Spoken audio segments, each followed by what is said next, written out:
For many years I thought I wasted over 10 years of my life. I mourned and grieved for all the time I thought I had lost to depression. All the time I wasted, more than 10 years of my life that I could have used to further my career as a doctor, to help more people get healthier, to make more money. Thinking about this wasted time makes me still sad sometimes. Can you relate to this? Is there a time in your life where you were stuck in darkness, sadness, strife and struggle? Or maybe you're still there, suffering in silence, with no or not much support from loving and sympathetic human beings? If you are, I understand. And I want to encourage you to keep watching, and here's why. I'd love to tell you what I learned since then that made me realize that there's no time in this life that is lost.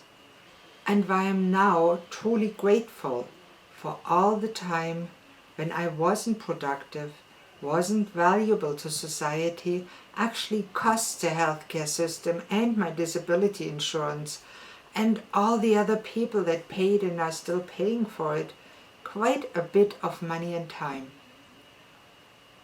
And why I am feeling a responsibility these days to pay back in a good way.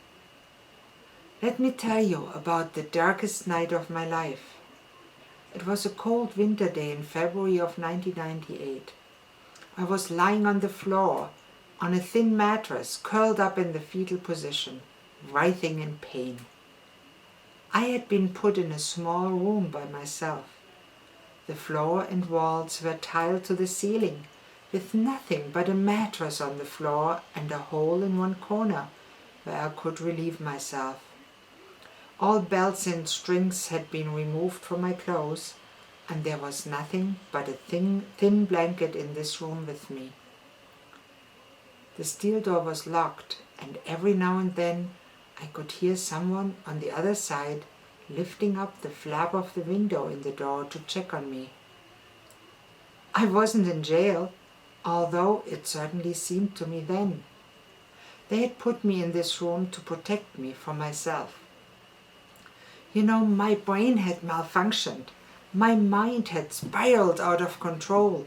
On that day, I was absolutely convinced that my only way to get out of the crushing emotional pain I felt was to end my own life. This emotional pain, which was worse than any physical pain I had suffered so far, and I had given birth to 2 children and suffered excruciating physical back pain before. So I was really convinced, absolutely sure that ending it all was my only way out. And so they put me in this room overnight to protect me from myself, to protect me from finishing what I had tried to do, to stop me from carrying out what other humans, who at this point cared more for me than I did myself, knew was an irrational act. Something I didn't really want to do myself. They knew it, and I didn't. They knew that this too would pass, and they believed so much in my potential to heal that they decided that I was worthy, that I was worth enough as a human being to be protected from hurting myself. To put resources of the Canadian healthcare system to work for me, to invest in me, a wreck, but still a human being with potential. You may have guessed by now where I was. I don't really remember much about this night in the QT, stands for quiet room, of our local mental hospital. I do remember, though, very clearly the agonizing emotional pain, the utter desperation I felt, and the deep embarrassment of being robbed of all my human dignity. And today, I'm deeply grateful for the doctors in the emergency room, for the psychiatrists and psychiatric nurses who recognized that I had potential for the future, who saw something in me at that time that I couldn't see myself, and who cared enough to protect me from myself so I could see another day and have another chance of living a good life and fulfilling my purpose.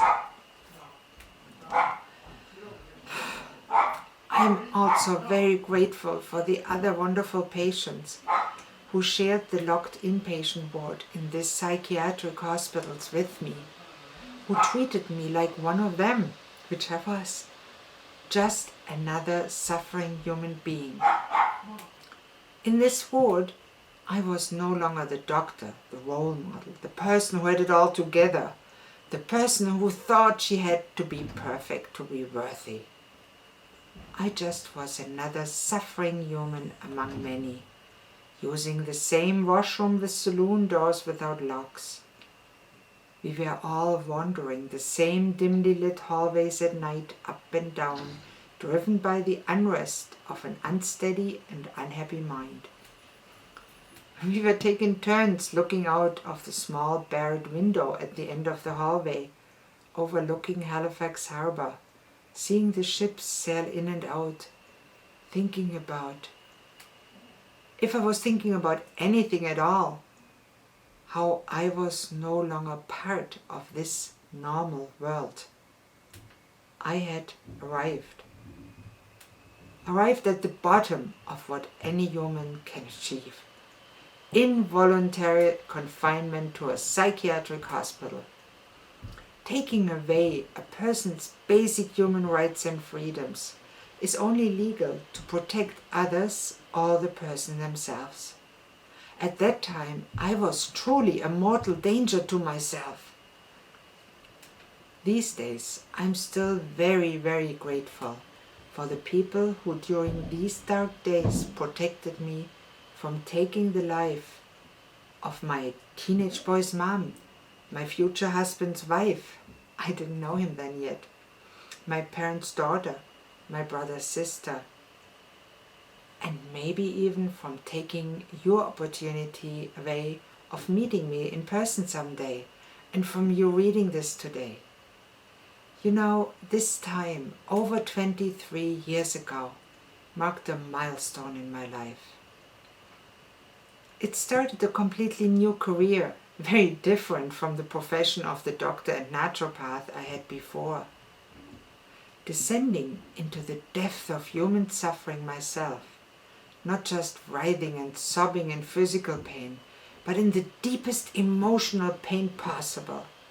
I truly had arrived at what, as I learned later, philosophers and thinkers many hundred years earlier had named the dark night of the soul. This is not unique to me. It is part of human experience, part of the experience of many, many individuals before me, and sadly, probably of many after me. These days, we have a big book that tells us what to name it. They call it the DSM-5. It classifies mental illness of all kinds and gives you one or more labels, fancy names for how they try to classify your suffering, try to put your humanity in a drawer. You can probably tell I'm not a fan of this book of labels. The DSM-5, and forgive me if I still have an old number, it may be the DSM-6, 7 or whatever by now. It's also called the Bible of Psychiatrists. It's constantly updated, expanded, and new labels and definitions are added. It started as a big book, and by now it has morphed into a hard-to-oversee jungle of numbers, names, explanation, definition, and more access, a nightmare for most practitioners who only want to help suffering individuals. And yes, it does have some useful applications. It helps to administer healthcare and financial disability benefits. And it helps when choosing medications. I'll give you my 2 cents about psychiatric medications at another time. Having a certain label helps a person access those services. Do we need those labels? Well, I'm probably the wrong person to ask this. Let's reframe this question so I can give you my answer. Did the labels major depression and avoidant and dependent personality disorders, sorted in axis 1, 2 or more, later updated to schizoaffective disorder depressive type, serve me? In fact, they did serve me to access disability benefit, to access psychiatrists, medications, and even a wonderful 6-week group psychotherapy day treatment program.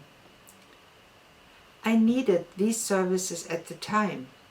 So yes, they served me in this sense, in the short term, to bridge the time, the gap, until I was better.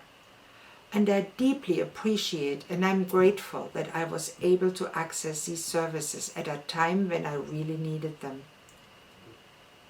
Now, did those labels help me to grow as a person, to excel as a human being, to truly achieve my potential? Not really, on the contrary. To be honest, having those labels affixed to my forehead, and worse, believing myself that I was a depressed person and had depression, and that I had schizoaffective disorder, and that I was a dependent and avoidant person, which is an unchanging personality disorders, that I'm dependent on other and avoidant. Avoid what? Life? So having believed in the validity of those labels hurt my personal growth in the long term and lengthened the time for me to become the person I am today. So did I, or the system, or the society really waste more than 10 years of my life? I felt like this for a while. I blamed others. I blamed myself. But I don't think so anymore. You know, nothing happens without a good reason. But you know, here's a caveat. Take it with a grain of salt. I realize that this is my experience. It can't just be generalized and doesn't apply to everyone. So if you think you need your label at this time in your life, I honor your belief. You are probably right. And you probably do need it right now, and it is okay. But here's what changed my mind about my own labels. It was not the current medical system, nor my psychiatrist, nor my psychotherapist, and certainly not the medication I was prescribed and that I took for many years, believing I needed them. What changed my mind was my own self, my inner voice telling me that I was more than a label, that I was a human being with near infinite growth possibilities. The same inner voice that had actually kept me from actually finishing the act of taking my own life when I thought that's what I wanted, and the voice that instead directed me to the local mental hospital. Do you listen to your inner voice? Sometimes it's a good thing to do so. It also was my husband, who always loved and accepted me as the person I was, even at the time, and continues to do so through all of my changes, even when I myself still thought I was utterly unlovable. It also was reading books, journaling about it, thinking. Reading books like Feeling Good by Dr. David Burns, Siddhartha by Hermann Hesse, books like the Bible, the Bhagavad Gita, the Quran, books like On Becoming a Person by Carl Rogers, books like Psychiatric Medication Withdrawal by Dr. Peter Breggin, books like Change Your Brain, Change Your Life by Dr. Daniel Amen, books like Man's Search for Meaning by Viktor Frankl, and many more. And slowly, over time, I reconnected with life. It's a process. It takes time. In short, over the next years, I reinvented myself again. I evaluated my situation and I took action. I changed things in my life, outer and inner.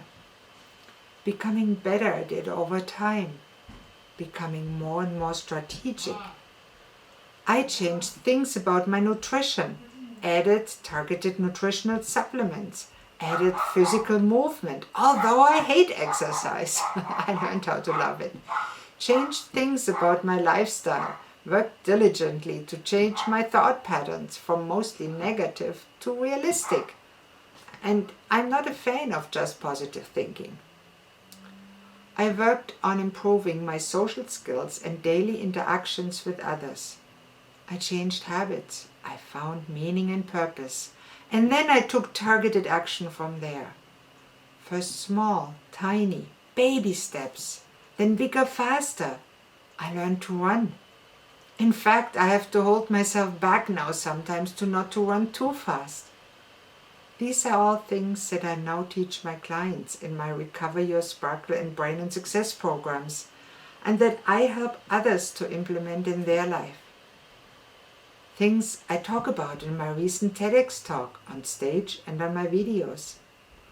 Things I talk about on the BLU talk stage. BLU stands for Business Life Universe, invented by my friend Corey Poirier. And things I talk about in my best-selling books on Amazon.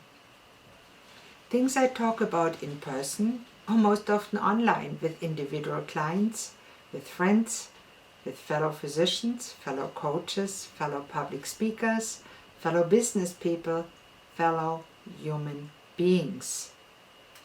People have told me sometimes that I inspire them to change, to grow, to be their best self, that I am able to help them to find their way, to climb their mountains of life.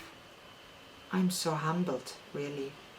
I'm no better or worse than any of you. I'm no more special than any of my clients. And I feel deeply honored to meet other suffering individuals where they are in my current work as a coach. People who are going through their dark night of the soul.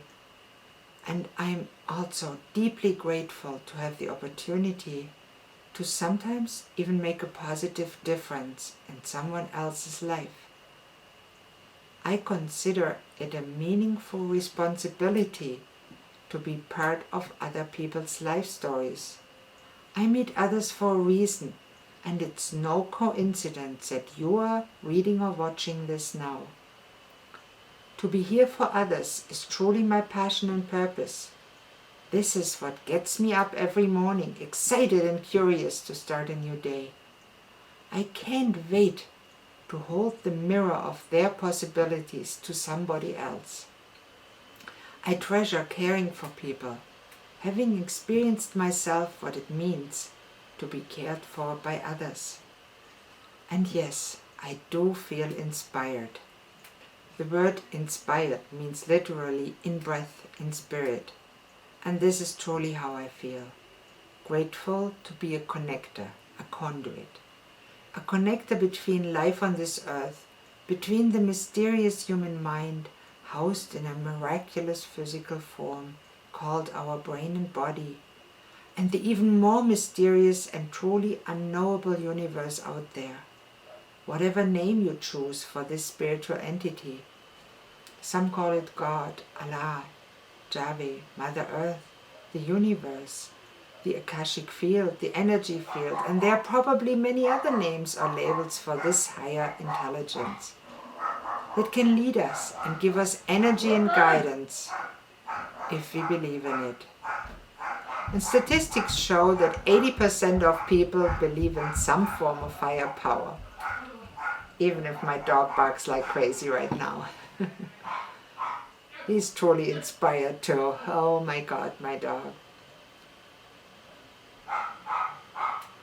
For the first 38 years, I was part of the other 20%, put off by traditional religion as I got to know it growing up. I changed my mind about this too over time, as many of us do during the lifetime before death, or maybe after death. So sister, are you grateful for your human experience? I would love to hear from you. Reply to this video, comment below, or email me and book a free call and let's talk about it. I'm inspired by you.